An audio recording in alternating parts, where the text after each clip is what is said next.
अपने नीतियों और निर्णयों के माध्यम से डोनाल्ड ट्रंप हमेशा ही सारे विश्व को झटका देते हैं। डोनाल्ड ट्रंप के दूसरे कार्यकाल में पहले 30 दिनों में ही ऐसी कुछ नीतियों का, ऐसी कुछ घोषणाओं का उन्होंने जिक्र किया है जिसकी वजह से सारा विश्व ही सदमे में है। एक तरीके से उन्होंने सारे विश्व को ही झटका दे दिया है।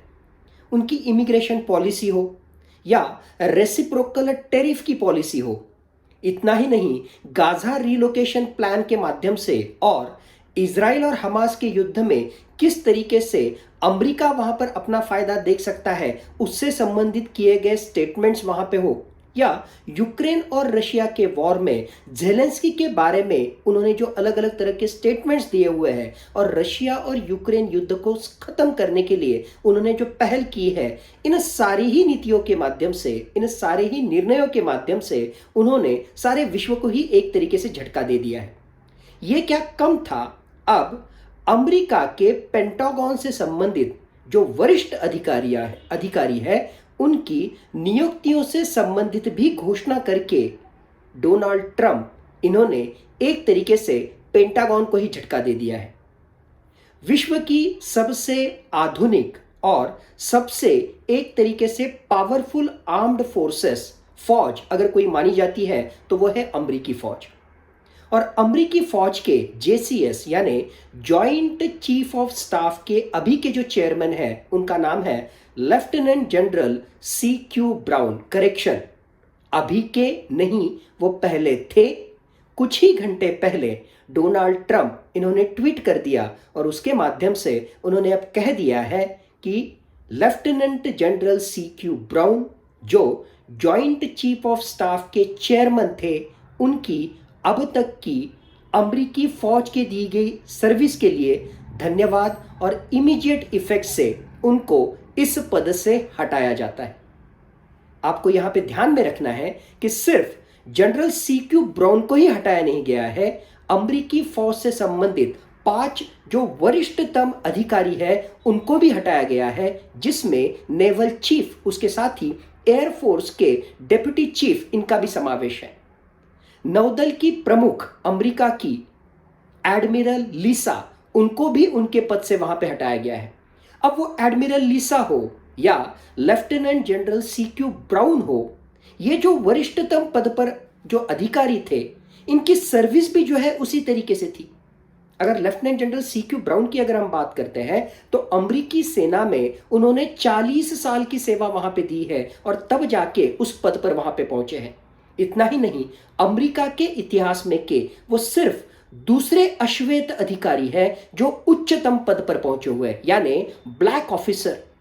एक तरीके से अश्वेत अधिकारी सर्वोच्च पद पर पहुंचने वाला वाकया अमेरिका के इतिहास में 2 ही बार हुआ है, और वो जो दूसरे अधिकारी थे वो थे लेफ्टिनेंट जनरल CQ ब्राउन, और वो लेफ्टिनेंट जनरल CQ ब्राउन को ही अब जॉइंट चीफ ऑफ स्टाफ के चेयरमैन पद से हटाने का निर्णय डोनाल्ड ट्रंप ने वहां पे किया है। एडमिरल लिसा जो नौदल प्रमुख थी, अमेरिका के नौदल के इतिहास में वो सबसे पहली महिला थी जो नेवल चीफ बनी थी, यानी नौदल को लीड करने वाली सबसे पहली महिला वो थी एडमिरल लिसा, और एडमिरल लिसा को भी जो है उनके पद से हटाया गया है। गौरतलब बात यह है कि ये दोनों जो अधिकारी है हार्डली 1 से 1.5 साल पहले ही उन्होंने इस पद का जो है पदभार उन्होंने वहां पर संभाला था, और सामान्यतः 4 साल का उनका टेन्योर, 4 साल का उनका कार्यकाल होता है।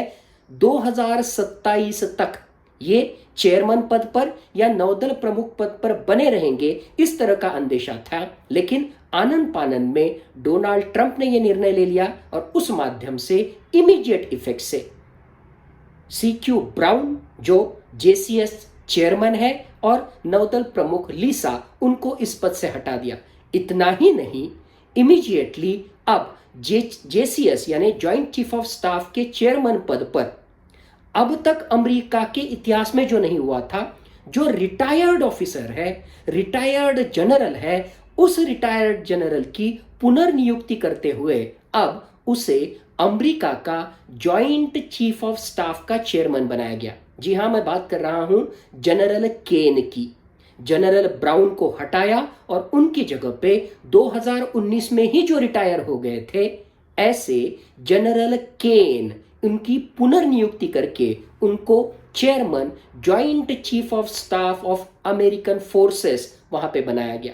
यानी डोनाल्ड ट्रंप के जो निर्णय होते हैं वो झटका देने वाले होते हैं। डोनाल्ड ट्रंप के स्पेलिंग में ही जो यू है, शायद वो यू अनसर्टेनिटी से संबंधित होता है, अनिश्चितता से संबंधित होता है, और इस तरह के निर्णय देके वो सबको ही अचंभित वहां पे करते हैं। जैसे मैंने कहा कि वो जनरल ब्राउन हो या एडमिरल लीसा हो, इनका जो है एक स्थान वहां पे था कि सबसे पहली महिला नौदल प्रमुख, दूसरे अश्वेत अधिकारी जो सर्वोच्च पद पर वहां पे पहुंचे हुए, इस तरह का उनका औहदा था, वहां पर उनको हटा के अब नई नियुक्तियां की जा रही है। सर्टेनली इसकी वजह से जो है एक तरीके से सारे ही अचंभित है।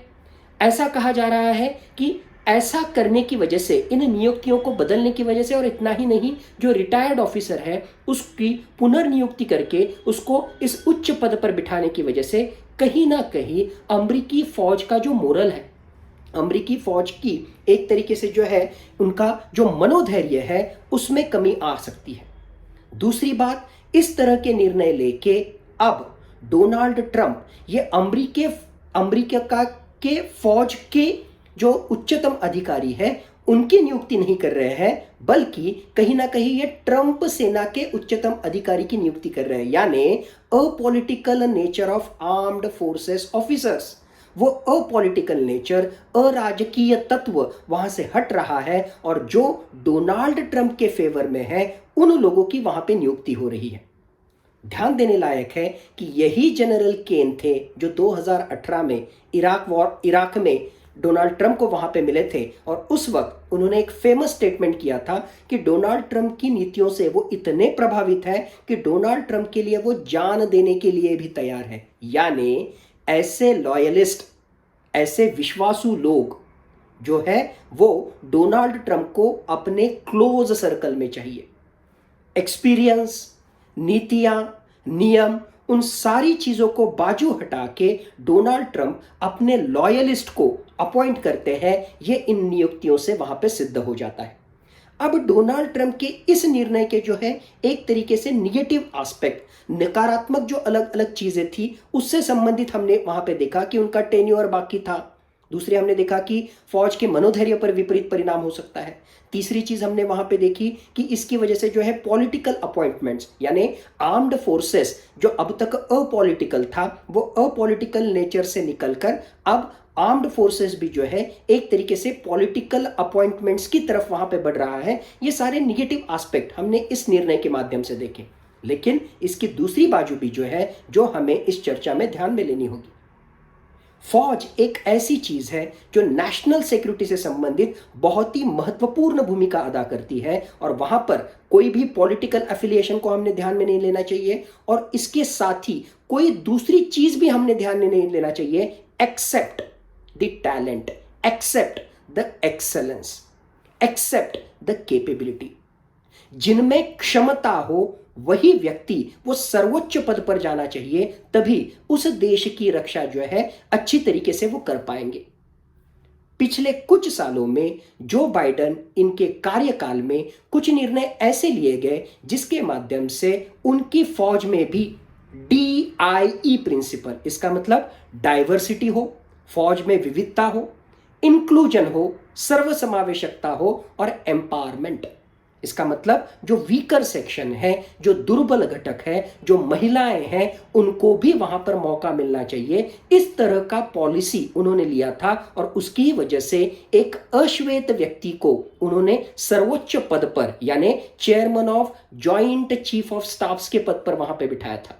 गौरतलब है कि यही लेफ्टिनेंट जनरल CQ ब्राउन थे जिन्होंने 2020-21 में जब वो जॉर्ज का मामला वहां पे हुआ था कि एक अश्वेत व्यक्ति को वहां पर मारा गया था, और उसकी वजह से ब्लैक लाइव्स मैटर, इस तरह का आंदोलन, इस तरह की एक मूवमेंट अमेरिका में वहां पे शुरू हुई थी। यही जनरल CQ ब्राउन थे जिन्होंने ओपनली ब्लैक लाइव्स मैटर इस आंदोलन को जो है सपोर्ट वहां पे किया था। यानी कहीं ना कहीं विविधता आए, डाइवर्सिटी आए, इंक्लूसिवनेस आए। इसकी वजह से जनरल CQ ब्राउन इनकी नियुक्ति की गई थी। दूसरी बात अगर हम वहां पे कहें तो वहां पर एडमिरल लीजा, जो अमेरिकी नौदल की सबसे पहली महिला नौदल प्रमुख वहां पे बनी। उसके पीछे का एक महत्वपूर्ण कारण था एम्पावरमेंट ऑफ वुमन।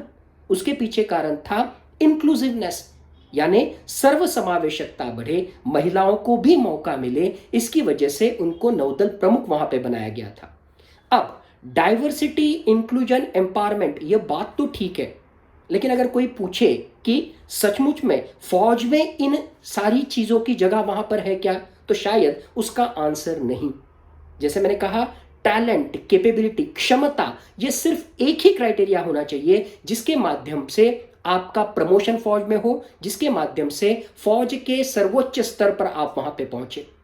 बाकी सारे डिपार्टमेंट्स में, बाकी सारी नीतियों में आप डाइवर्सिटी ला सकते हो, आप इंक्लूसिवनेस की पॉलिसी ला सकते हो, आप एम्पावरमेंट से रिलेटेड वहां पे विचार कर सकते हो, लेकिन फौज में आप टैलेंट के साथ, एक्सेलेंस के साथ कॉम्प्रोमाइज नहीं कर सकते हो under the pretext of DIE।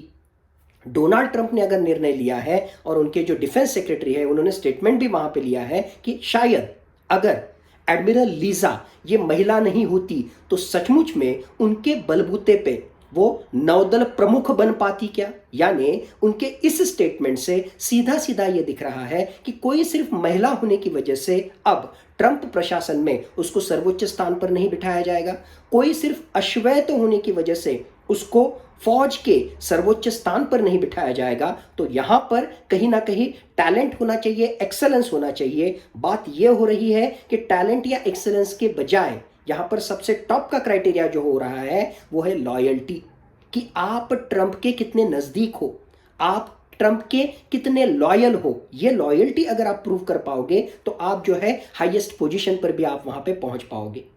मूलतः अमेरिका के पेंटागन में ये जो निर्णय लिए गए हैं वो तो जो है अमेरिका के फौज से संबंधित महत्वपूर्ण निर्णय है ही, लेकिन पूरा विश्व इन निर्णयों की तरफ वहां पे देख रहा है। और मुख्यतः उसके पीछे जो तत्व है, जैसे मैंने कहा कि talent, excellence versus DIE versus loyalty to the political executive और पॉलिटिकल चीफ।